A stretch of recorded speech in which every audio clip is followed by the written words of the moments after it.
U.S. Secretary of State John Kerry has warned Iran to come to upcoming nuclear talks, prepared to seriously discuss addressing concerns over the Islamic Republic's nuclear program. Speaking to reporters in Washington, Kerry said in his first public comments on the matter since taking office that Iran knows full well what it needs to do to prove that its nuclear intentions are peaceful.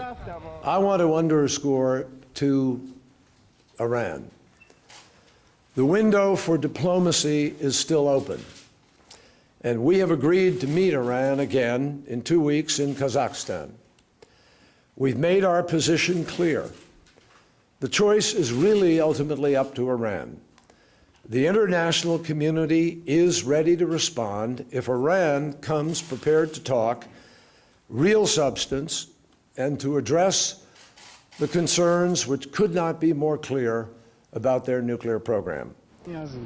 A series of UN reports have outlined how Tehran is continuing development activities which could be designed to create an atomic bomb.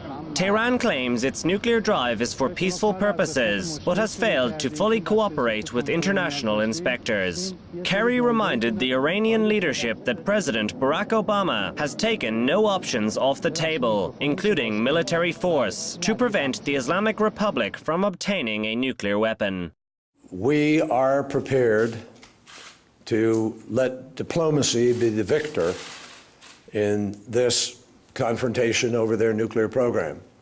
The president has made it clear that Iran is prepared to talk about a peaceful nuclear program. Iran has a choice.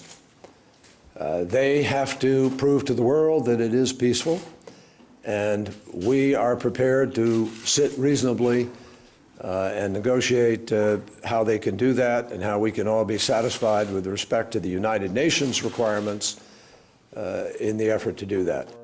Kerry's comments came in a meeting with Canadian Foreign Minister John Baird, who also outlined his concern over Iran's nuclear drive.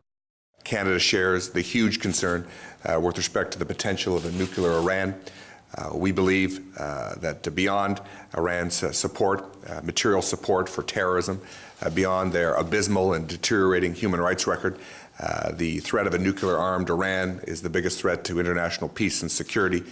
Many Western powers are pushing for tougher international sanctions on Iran, and Israeli Prime Minister Benjamin Netanyahu has repeatedly spoken of a technical red line at which his country would feel the need to act militarily to counter what Jerusalem sees as an existential threat to the continued existence of the State of Israel. With enough enriched uranium